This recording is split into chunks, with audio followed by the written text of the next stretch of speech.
Então, isso aqui é o berimbau. E o berimbau é o que faz manutenção da roda de capoeira. Ele é que dita a velocidade e de que forma vai jogar. O capoeirista sabe, né? Esse tom, o estoque. Esse toque é Angola, né? Aí vem São Bento Pequeno. É o contrário de Angola.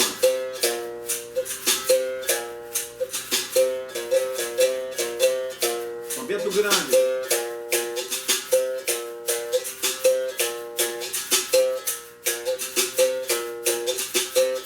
Aí vocês pensam assim, ó. Ah, São Bento Grande é mais rápido. Não é só porque é mais rápido. São Bento Pequeno. São Bento Pequeno tem uma batida só. São Bento Grande tem duas batidas embaixo. Ó. Viu? Ó.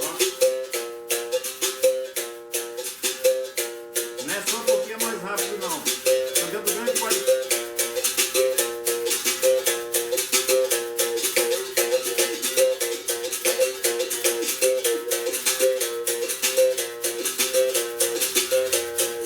Pode tocar Angola assim também.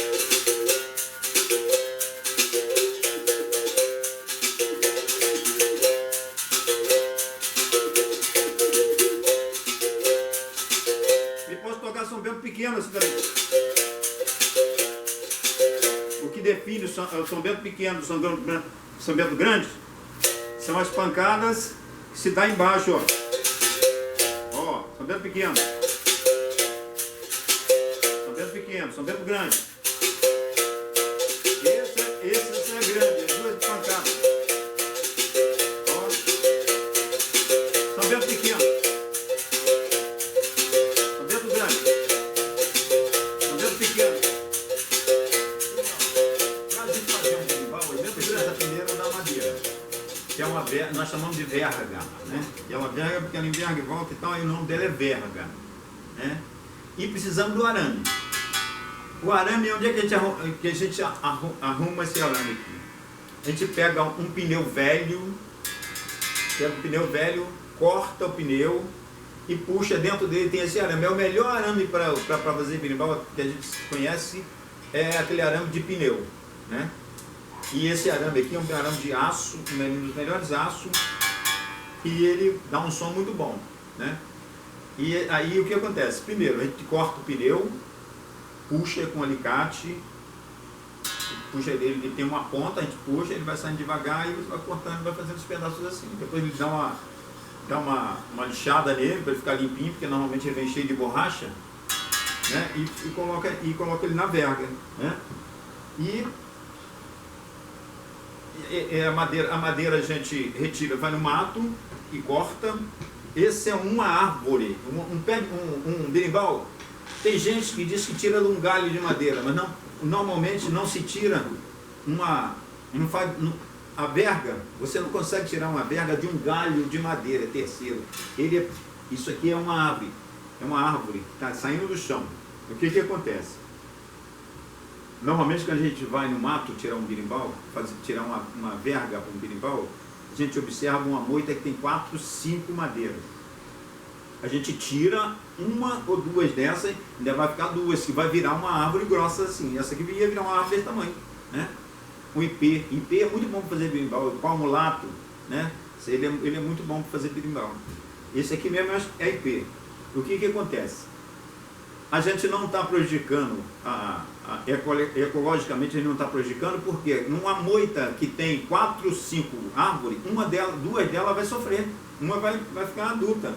Vai ficar grande, grossa, e a outra vai ficar meia esquelética lá, porque a que tiver mais força vai subir, é a força da natureza. E quando a gente chega lá e tira 2 ou 3 árvorezinhas, as outras vão embora, entendeu?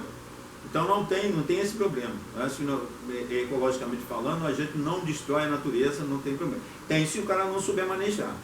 O manejo é o seguinte: chegar numa moita de árvore, de planta, você tira as melhores, a que você puder, e deixa as outras. Você não pode tirar 3, 4 no mesmo lugar, que aí aquela moita não vai proliferar. Agora, se você conseguir tirar 1 ou 2, até você consegue melhorar. E até porque você pode plantar uma árvore, que você vai ver que em volta dela vai sair outras. Normalmente você não bota uma semente, bota 4, 5. Né? Porque uma pode não germinar, aí as outras germinam. Quando germinar, você tira aquilo que te interessa e deixa a árvore e vai embora. Né? Eu acho interessante isso, falar para chamar a atenção das pessoas, até os capoeiristas que vão na mata tirar, que tire, se tiver 5, tira 2 no máximo, não tira mais. Tá? Isso aqui é uma pedra, né? Normalmente é uma pedra rolada, que alguns chamam de seixo rolado, né? Você pode fazer com uma moeda também. Na época do Império, vocês devem falar assim: aquele é o dobrão. Pode ser dobrão. Dobrão é um dinheiro sem valor, dinheiro que na época do Império que perdia o valor, aí os negros pegavam, né, isso aqui para depois de 1800 e tal, para tocar o berimbau. Ou para fazer alguma coisa, né? E muito tempo se utilizou no Rio de Janeiro o dobrão, né? Como para tocar o berimbau. Valeu? Estou dizendo antes assim, da capoeira do Sampaio Ferraz chegar e matar 90% dos capoeiros do Rio de Janeiro, né? Que aí já se usava o berimbau, né? Não com tanta frequência que se usa hoje. O Rio de Janeiro nunca foi muito de tocar berimbau, né? Então, se coloca o berimbau aqui, certo? Esse aqui é o arame, isso aqui é a cabaça, esse aqui é o barbante, chama de rami, mas é um barbante, nada mais do que um barbante, tá certo? E esse é o berimbau, né? E o cachixi que a gente falou, já falamos dele, né? E o conjunto, um completa o outro. Aí a gente faz uma roda de capoeira, que no outro capítulo a gente vai mostrar isso aí, uma roda de capoeira e eles todos funcionando junto, tá bom? E ainda assim a musicalidade da capoeira, a importância que tem das palavras na roda de capoeira, né? Assim como o fado ele tem uma importância no som e na voz, a capoeira, o chorim, o jongo, 80% da capoeira não é jogado, né? Só 20% é jogo de corpo e tal, o resto é mental, é mentalidade, é a importância, a energia que se transmite, é o que tem para falar, é o lamento. Se for comparar, por exemplo, eu posso até dizer assim, por exemplo, você vai no Mississippi e ouve um blues do Mississippi, você vai ver que 80% do que eles têm para falar, do que eles têm naquilo ali, é palavra, reclame, é falar, é contar a história que tem que ser contada, e o resto é guitarra também, que é muito bem tocada, muito assim, mas a importância maior que dá é a forma de falar, de mandar o recado, né? Vocês veem que a música americana ela é toda em cima da musicalidade da africana, digo assim, norte-americana africana, não sei se é essa a palavra, mas ouçam, por favor, alguma coisa do Mississippi de 1800, 900, você vai ver os instrumentos, a necessidade de criar instrumento é bem parecido com a do Brasil, só que o Brasil tem a capoeira e lá tem o blues, né? Aí daí o blues se transformou em rock, se transformou em outras, né, e outras coisas lá, que a musicalidade do americano, do negro americano é absolutamente muito boa, né?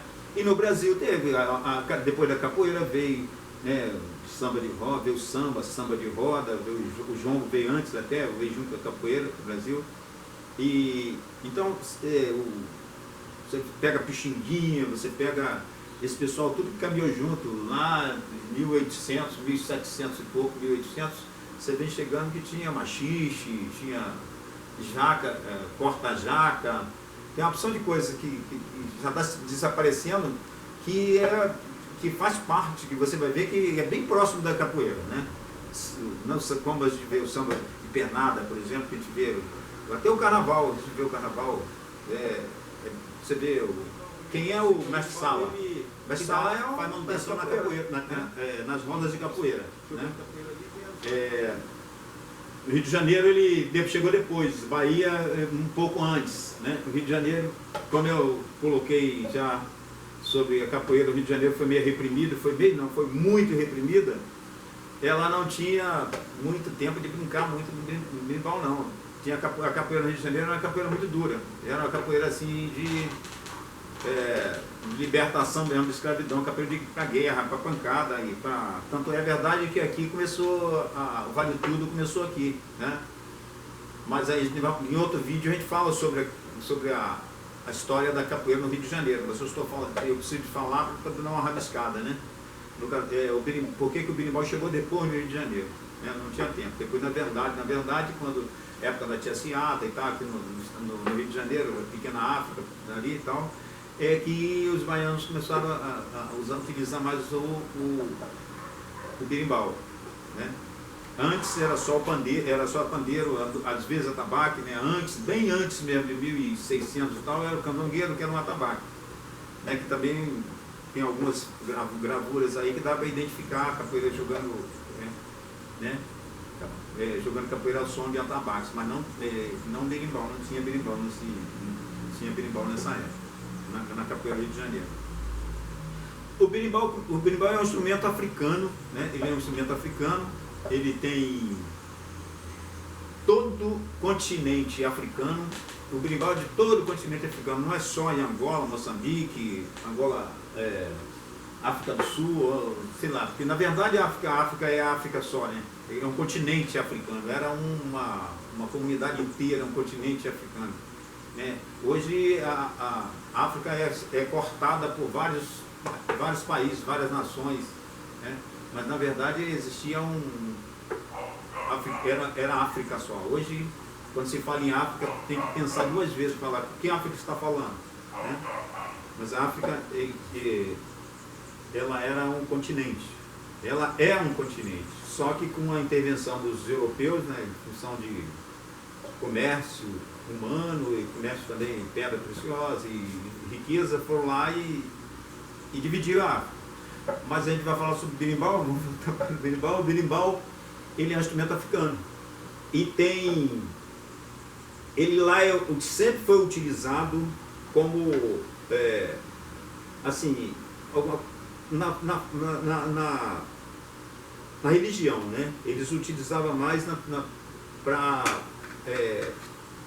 motivos religiosos e tal, não sei como é que era, eu não posso dizer como é que era, mas alguns dizem que era para chamar os espíritos, alguma coisa assim, né?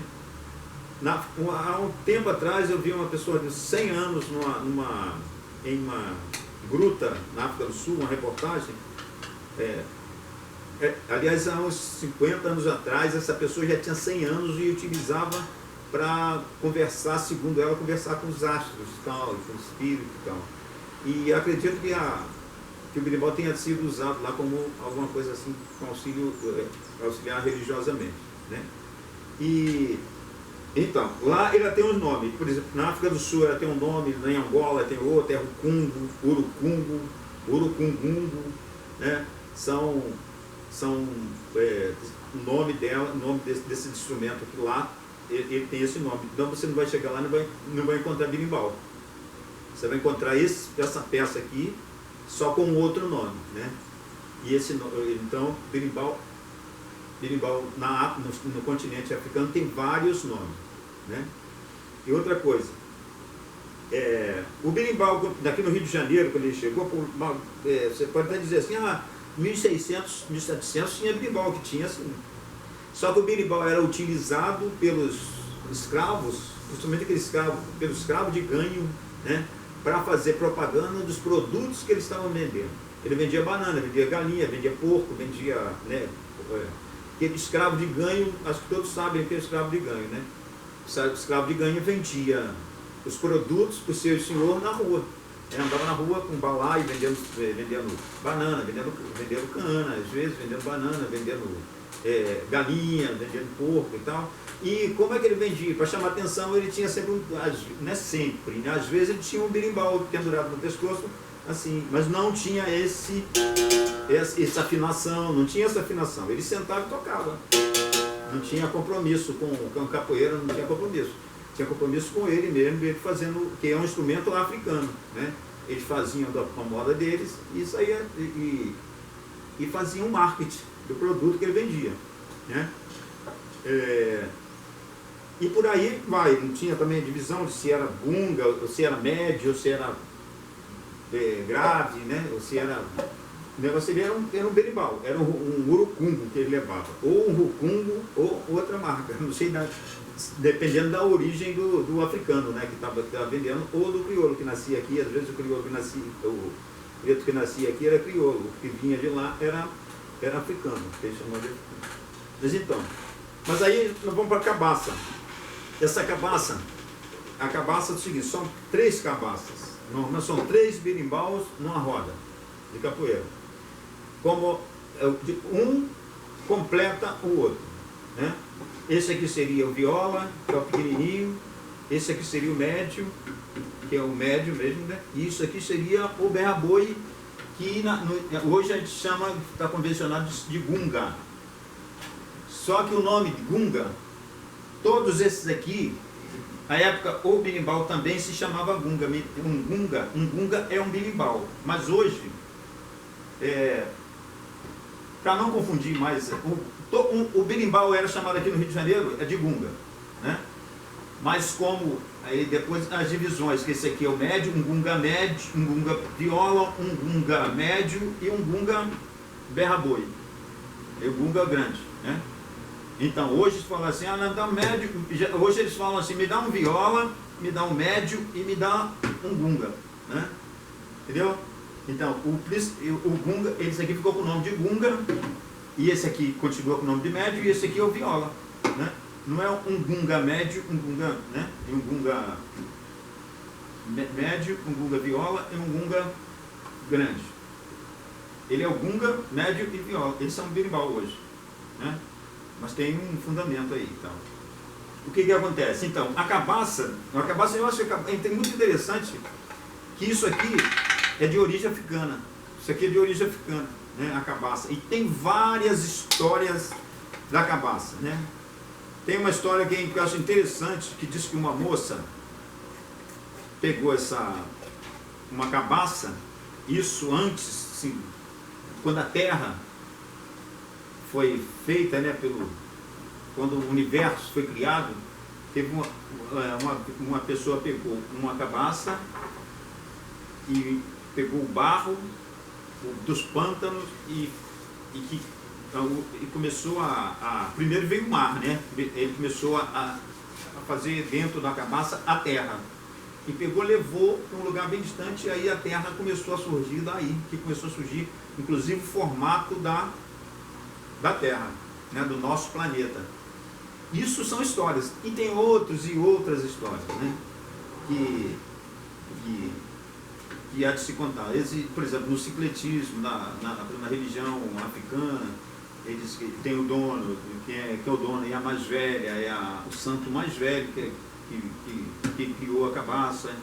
No caso seria a Nanã, né, que eu não sou muito religioso, mas eu sou obrigado a pesquisar e encontro, né, essas coisas, essas histórias, que eu acho muito interessante. Não sou religioso, mas acho que a história é muito importante, não é interessante, é muito importante. Então a cabaça lá na África é muito religiosa, né? Segundo a história, a Nanã pegou a cabaça e fez a Terra, fez o planeta Terra dentro de uma cabaça, né? E agora a gente está falando sobre musicalidade da capoeira. Então você vê o seguinte, como é que funciona as coisas, né? Você pega o atabaque, no todo o continente africano, o atabaque são 3 atabaques. É o rum, rumpi, rumlê, né? E engraçado que não tinha essa conotação, mas hoje nós temos três birimbaus Um grande, um médio e um viola. Exatamente a mesma formação do atabaque africano. Todo o ritmo africano, 100% do ritmo africano, eu tenho quase certeza, ele é fundamentado desses três caras aí, os três atabaques. O rumpi, o rumlé e o lé, que é o pequenininho, né? Agora, tem a mesma conotação, ele tem a mesma função no candomblé ou na musicalidade africana, eu não sei se tem. No candomblé eu sei que é um pouco diferente, né? Ele não tem mesmo diferente do que funciona na capoeira.